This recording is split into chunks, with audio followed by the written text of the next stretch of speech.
My name's Ed Hindle and I'm Treasurer and Vice Chairman. So basically just do the accounts, things like that, and then look after sponsorship and things like that.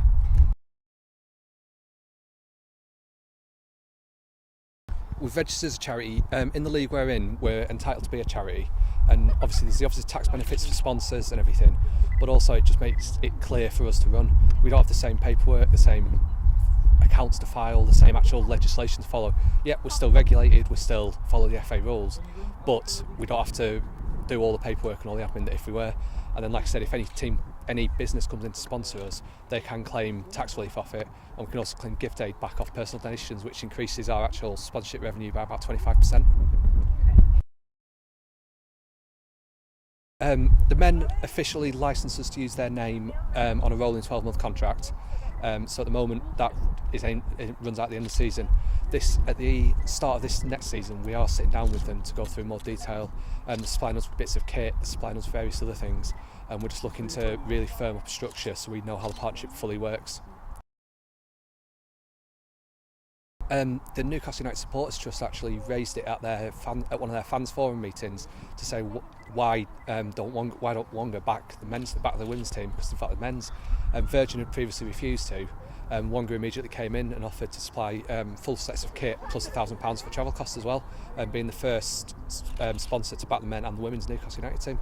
Wonga have been very good because they back Blackpool as well, Blackpool men's are sponsored by Wonga, and I think other teams will start to sponsor. The other teams will start to see some joint up sponsors with the men's team.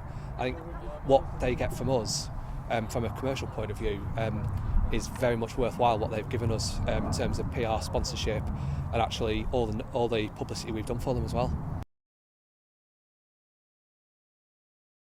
There's the obvious physical and speed gap in the actual game. That's ultimately probably not going to change for a very, very long time, if ever at all. But I think if you look in America, the women's game there gets as big, if not bigger crowds than the men's game. So it's just a perception thing. 50 years ago, the women's game got as big a crowds as the men's game as well. So I do think it'll change, and I think the crowds will get bigger.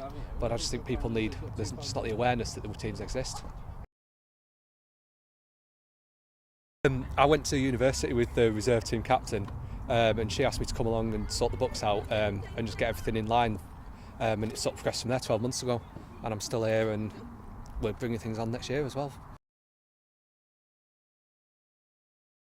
I think it's all about the PR and the professional image. So we're trying to put a really good back office structure in, and a back office admin system, so that we can then be classed and looked as professional as a men's game. And I think that's what all clubs need to do.